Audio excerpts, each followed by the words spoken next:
The first November rain fell in Lufunda one restless night, splattering against rusty roofs and crumbling walls. Under that gentle thunder, the house of Mama Sifa stirred with familiar longing and unspoken worries.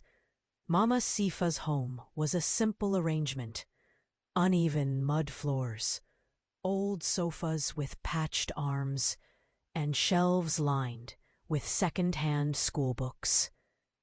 Every night before sleep, she massaged her old knees and whispered prayers for her two children, Tina and Amos. Tina, her oldest, was 17 and already tired of Lufunda's endless promises and silent debts.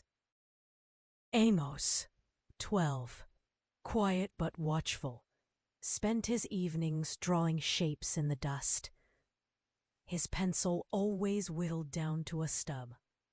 Subscribe and hit like. Our powerful stories add years to your life. Join our Story Lovers Club and let us know in the comments, where are you listening from? One Friday morning, as Tina washed dishes in the yard, she spied her neighbor, Mr. Datumba, striding by with a briefcase, a rare sight in these parts. He nodded curtly, eyes scanning the boundary stones between their plots. Tina's mother soon joined her, limping slightly. "Sifa," called Fatu, their next-door neighbor, waving a rolled-up newspaper. "Did you see? Another price hike! See what they do to us, eh?" She cackled, but Tina saw the worry lines etching deeper above Mama Sifa's lips. "Your exams come soon, my flower," Mama Sifa said to Tina, coaxing a smile. "Do your best. Maybe one day you won't need to fetch water with your own hands." Tina shrugged, feeling every day spent here pressed down on her like a hand on her back. School, chores, long walks to fetch water. The ceaseless balancing of... That afternoon, an official-looking envelope arrived, addressed to the family of Sifan Kawe. Tina ran inside, heart quickening. Maybe it was the bursary letter she dreamed of. But as Mama Sifa's eyes scanned the page, her shoulders slumped. "What is it, Mama?" Tina pressed. Mama Sifa's thumb trembled. "We have 2 weeks. They want us out." A new developer wanted Mama Sifa's corner lot and a handful of others.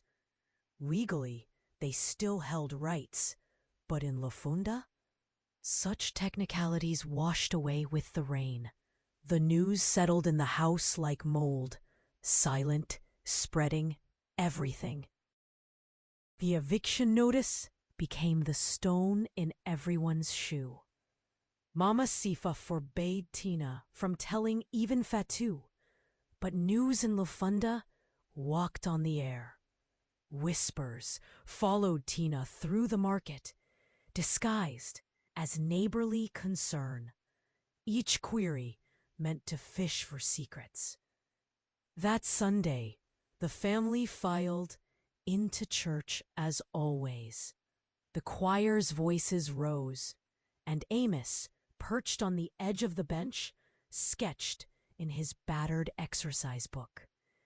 A soft hand landed on his shoulder.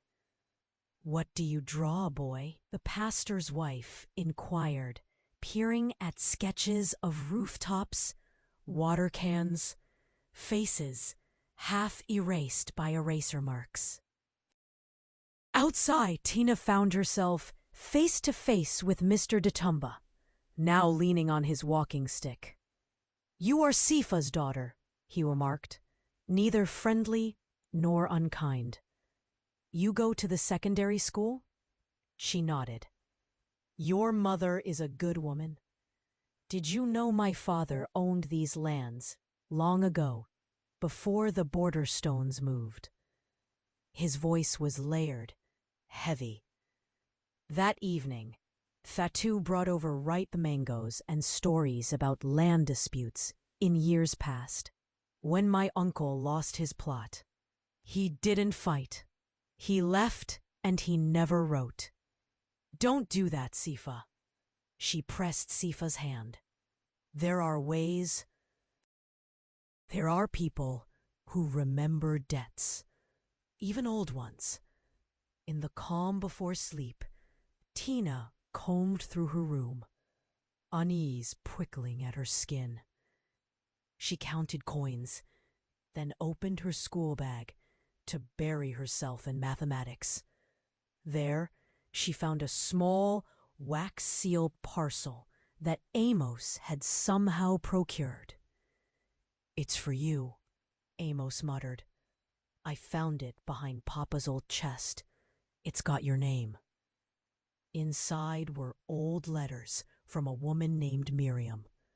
Her handwriting flowed in French, threaded with longing. Tina's heart thudded.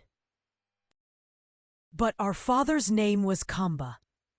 The next week, at school, the principal asked Tina to help with the science club after class. There, she met a new club sponsor, a man dressed too well for Lufunda, with a clicked accent and a sharp gaze. "I am Mr. Mukendi," he said. "I am looking for talent. We have scholarships for those who shine brighter than circumstance. Show me what you can do." Tina burned with hope and wariness, her mind juggling equations and eviction. That night, Mama Sifa pressed the letters to her heart, tears slipping free as she stroked Tina's hair. "There are things I should have told you, my daughter, but the past is full of thorns." The days thinned out, emptying toward the 2-week deadline. In the market, rumors thickened. The new developer, backed by foreign investors, was sweeping through the neighborhood at speed. Some families had already packed, their doors standing wide to show nothing left to take.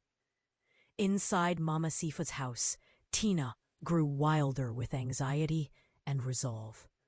She studied late, hard as stone, while Amos quietly drew blueprints of their house as if redrawing it could hold it together.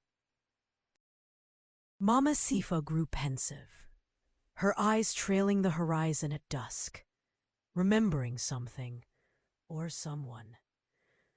One night, Tina found Mama Sifa at the kitchen table, letters and official identifications spread before her. In the candle's inching glow, Sifa reached for a photo. "That is not your father," she whispered as Tina stared at the faded image. A young woman, radiant in graduation robes, holding hands with a tall man whose eyes looked achingly familiar. "That was Miriam, and the man is your real father. His name was Patrice Ditumba.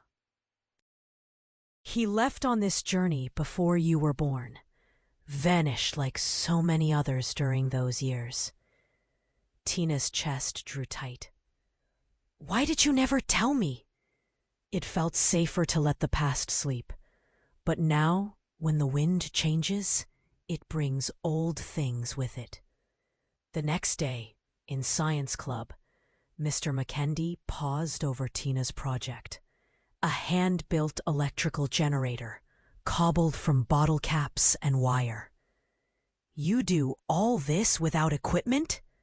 She nodded, humility masking the pride that sparkled in her eyes. "The scholarship panel will visit next week. I will see you in the final round." This could take you far, Miss Sifa, if you are brave. Meanwhile, Mr. Ditumba, now more frequently glimpsed on the margins of the market, watched the Sifa home from afar. He inquired with discreet neighbors, asking cautious questions about the family, ignoring the old boundary feud everyone still remembered. Only Amos noticed Mr. Datumba's oddly gentle gaze fixed on Tina and Mama Sifa, especially when they thought no one looked. One evening, after fetching water, Amos found a man rooting through their rubbish pile. The man's hands shook, his eyes shifting. He muttered, "This is just a mistake." When Amos shouted, the man bolted, leaving behind a glinting, expensive lighter. The initials stood out, M.M. Trouble, Amos realized, now had a name. Scholarship Day dawned as the sky pressed low, heavy clouds threatening a deluge. Mama Sifa kissed Tina's forehead. "Do not be afraid to shine," she whispered. Tina put on her freshly washed blouse, patched at the elbow, and went out into the moody light, Amos trailing behind her with a notebook under his arm. In the school hall, stern men and women lounged in plastic chairs. The scholarship committee, dressed in city fashion, murmuring about potential and impact. Mr. Mukendi smiled at Tina, but his eyes darted uneasily to his phone as he greeted each candidate. Tina watched the others, children in better shoes, students from families who could afford tutors and internet access. When her turn came, she unfurled her jumble of wire and metal, a small, working generator wound by hand, powering a radio she'd scavenged. Gendi's phone, wondering at his distraction. When the machine hummed to life, a rare silence drew around her. The judges finally looked up.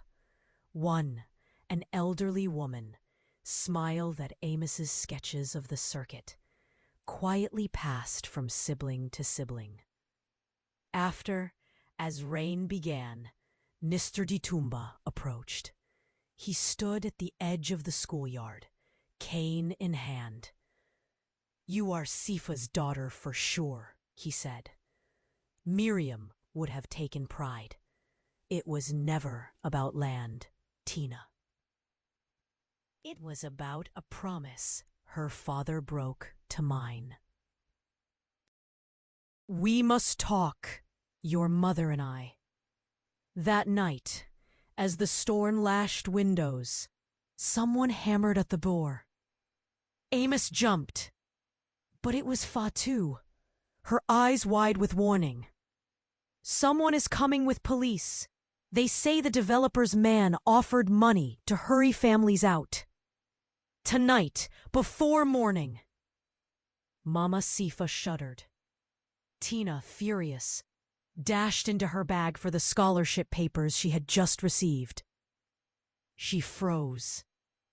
The notice was gone, and in its place was a single sheet, a forged statement of voluntary departure, marked with a crude signature, her mother's name. Panic choked her breath. "We have to fight this! Mama, you did not sign anything, did you?" But Sifa only wept. She too had been startled by a strange man that afternoon, who had pressed a clipboard into her hand and asked for just a signature for the scholarship. Now her signature, clumsy and uncertain, was being used against her. Thunder cracked close overhead. In the silence that followed, Amos spoke for the first time that evening. "I know who did it. The lighter. The one with M.M. Tina looked at him, realization dawning with the storm. The thunderstorm raged as Tina, Amos, Mama Sifa, and Fatu huddled in the single-room house.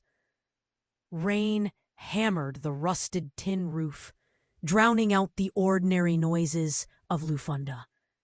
Outside, shouts echoed farther down the lane. Then heavy knocks and flashes of torchlight. The eviction had begun, just as Fatu warned. Tina's mind raced. "Mama, is there another copy of the signed paper?" Mama shook her head. "He took it after I signed. I thought it was for your school, Tina. I did not see." Fatu gripped Sifa's hand. "We are not leaving tonight. If they want us out, they must do it in daylight, with everyone watching. I am calling the chief." She darted into the rain. Suddenly, Mr. Ditumba limped in through the unlocked door, water streaming from his coat. The children stared. He bowed to Sifa and quietly handed her an old, folded map and a faded deed, stamped and signed. "Your uncle gifted this land to my father." "Yes," he said, his voice barely above the storm. "But when Patrice left, he sent this back to Miriam. It belongs to her daughter now, Tina." Mama Sifa's eyes widened. "You have proof?" He nodded. "I buried my anger." "This is justice, not property." Amos, clutching the lighter, suddenly spoke. "The man in the dark, his lighter has the same mark as that Mukendi man at school." Quick footsteps outside. Mr. Mukendi entered, panting, his business suit soaked. "You must leave, now. The developer cares for nothing but speed." Then, seeing the old deed Ditumba had brought, his face fell. His voice cracked. "This will hold them off. If Sifa files this tonight, they cannot move you." Confused, Tina demanded, "Why did you send that man to forge my mother's signature?" Mukendi's jaw shook. "That was not me." "The developer's men have copies of my things, lighters, badges, even my name for bribes. They tried to buy me too. I said no, so now they try tricks." As he spoke, police arrived outside. Fatu waving a cell phone by their car, the chief beside her. The chief looked at the trembling family. Sifa raised the deed, voice strong for the first time in days. "We are not leaving.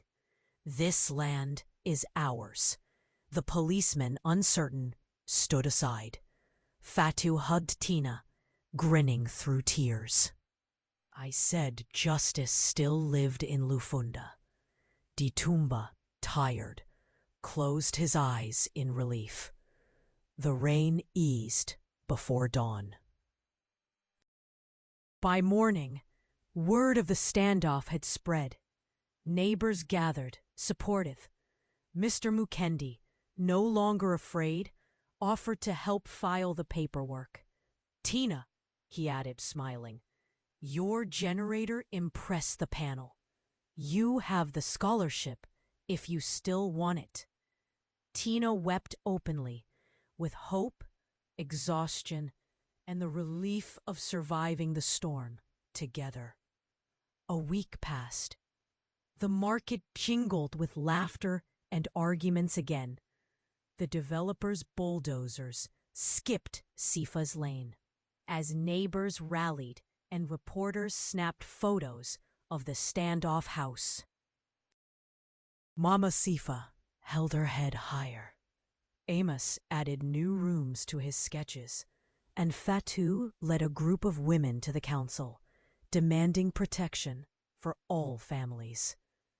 Tina prepared to leave for the city's best science school, her scholarship letter folded alongside the deed that saved her home. On her final morning, Ditumba arrived in his neat jacket, pressing a book into her hands. Old electrical diagrams, annotated in Patrice's handwriting.